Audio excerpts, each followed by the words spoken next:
All right, I'm back. Wednesday, got a lot going on today, and I wanted to hit up with a poem called I Want to Be Your Dancer. One of those ones where the first line there is the title of the poem. Maybe I'll talk a little bit afterwards.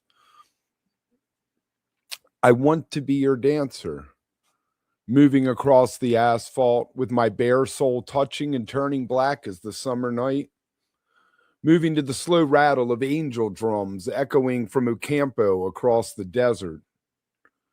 I don't want to answer soothing thoughts or think as the clouds go stumbling around a sky that speaks to the lightning, soothing the tired bones buried in the sand before encasing them in glass. A sea rushing beneath the wind that pulls towards shore.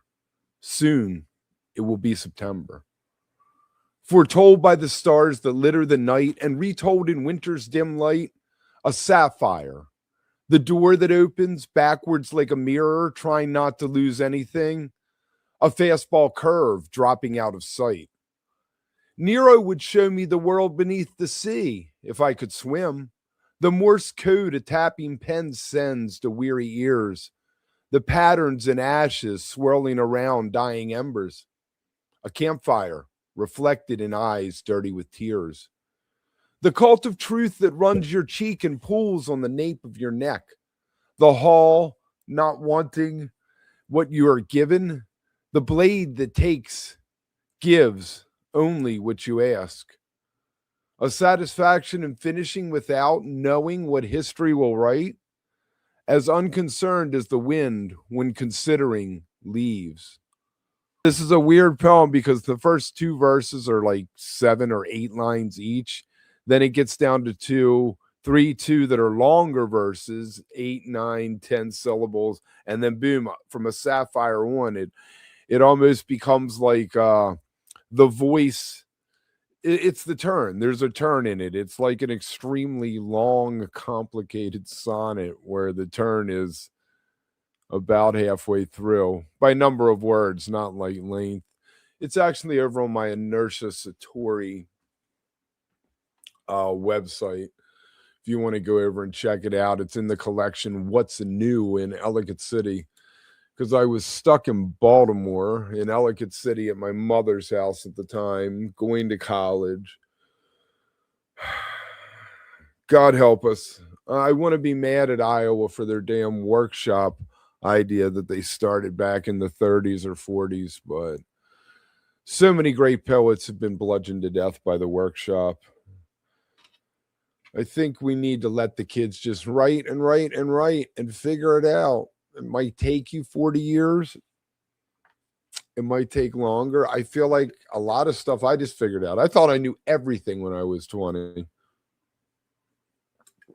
Probably even knew more than that when I was like 14, 15. Now that I'm 55, I know that I know nothing. And that is why I have gotten smarter. And I think the poetry's gotten better. The whole thing of Eliot with good poets imitate, great poets steal. You don't need to reinvent the wheel when you're doing this. You need to find what the masters did, absorb it, break it down, and make it your own.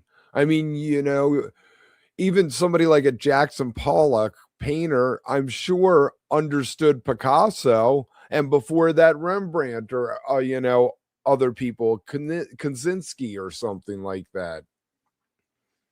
And I think that's a problem with a lot of people who write poetry today. They don't want to dig back into the past and look at these things. So I think I'm going to leave it there before I go way down that rabbit hole. Remember, if you like what I'm doing, like, subscribe, think about buying me a coffee. I guess I need to do a Patron, but I don't know how to market. I could do a whole video about these self-help gurus who always have an answer, and you watch an hour and a half podcast with some other idiot and they've told you nothing but buy my book. You know, what they never say is it's all about luck. If the right person saw this video and liked that poem I read at the beginning, it would open 1,000 doors for me. It's all luck. Anyway, love you guys. Stay beautiful. I'll see